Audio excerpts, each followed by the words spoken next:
Hello everybody and welcome to the Mainstream Indie Music channel. This may be a little bit of a different video. In fact, it's kind of a video style that I want to experiment on about either movies or video games or whatever have you that just made these very interesting playlists. Because long before the days of just kind of having background music before music industries stepped in pretty much demonetizing any type of video. I've had my own problems on this channel for playing music in the background. It's almost an ironic twist of fate. They actually encouraged and tried to get bands' music out there and popular by means of these different media sources. And in the early 2000s, video games was one of them. Now, ATV Off-Road Fury 3, why this video came to mind, and I hope that you if you clicked and watched this video, I'm hoping you're on the same wavelength as I. But I need to give a little bit of a background story to this. Just the other week, my coworker and I had heard, I believe it was Crossfade on the radio. And yes, my coworker listens to the radio still. It baffles me, but anyway. We were listening to Crossfade's Cold. And I mentioned to him, I'm like, the first time I heard this song was on a video game. And I couldn't remember at the time which video game it came from. But then I was like, wait a minute, it's ATV Off-Road Fury 3. And his eyes lit up. And he's like, I played that video game. I remember that video game.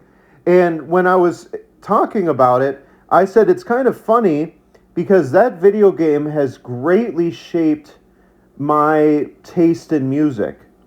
Because for those who are my age, in your 30s, your mid-30s, maybe even if you're a little bit younger, but I need to make a video on this. Growing up with the internet, and video games and so forth, kind of backing up your style of music, your taste in music could just greatly be a huge variety, and especially back when you had iPods. If you put that thing on shuffle, it's like all of a sudden a Mariah Carey song will come on. Then next thing you know, Eminem is on. Kind of funny putting those two together. Then next thing you know, like Lil Wayne will come on, but then like Crossfade will come on. Then Mooney Suzuki will come on. Then a Beatles hit will come on. You know what I mean? And then like Slipknot will come on. You're all over the place with your music tastes. And that's just because, number one, the scene of music itself was growing. But number two, it's like you didn't kind of stay in this little shell of like your music taste with your friends. It's like the internet and TV and so forth kind of introduced you to music that maybe you and your family or you and your friends wouldn't listen to at first. And so your music taste grew. And so for myself, this video game was responsible in introducing me to a lot of like grunge and a lot of like heavy rock from the late 90s and the early 2000s. Because I know like on top of like Slipknot, Crossfade, and they had, I don't think it was on this video game, but I think it might have been on another ATV game. They had a lot of Soundgarden on it, so just so many different choices to pick from. But anyway, this leads me to the video game itself. If you don't know ATV Off-Road Fury 3, what it was like the title says, an ATV game. But this game, and I'm going to go on a rant on the video game here for a minute, was so cool because you could literally customize everything. You could customize your entire gear, what your character wore. You could customize your entire ATV. I mean, heck, I think even down to the handlebars, you could customize like the color and so forth. And then on top of that, you could even, of course, this was kind of regulated a little bit, but like you could build your own custom track as well. Like there was just so much customization. It wasn't quite open world, but I mean, it really like gave you a huge space to kind of ride around in.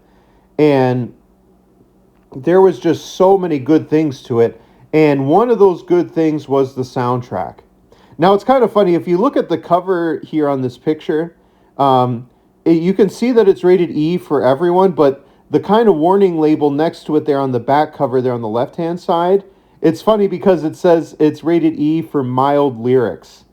So even the music, again, the music taste was kind of sketchy, especially for it being like a kid's game. They had some pretty heavy songs in there, but who was all listed in this video game? Well, it included Good Charlotte, which was kind of coming right off of its mainstream success with the anthem, kind of showing you like deeper sides to them. I think it was Unpredictable was the song that they chose to put on there.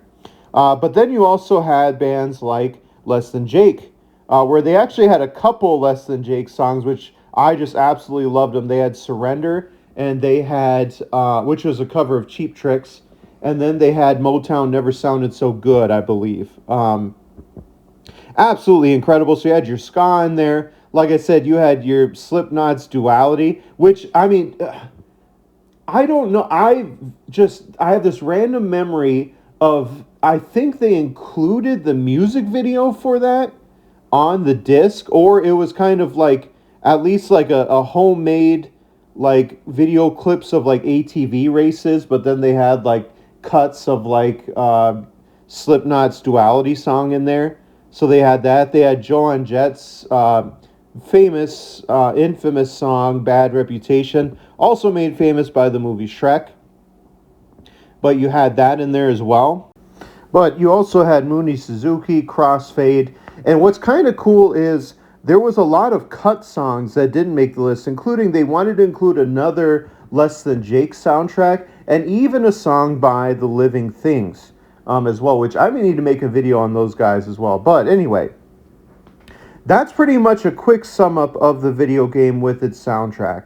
Like I said, to kind of wrap things up, it's not quite the same nowadays. I mean, everything is streamed and online now.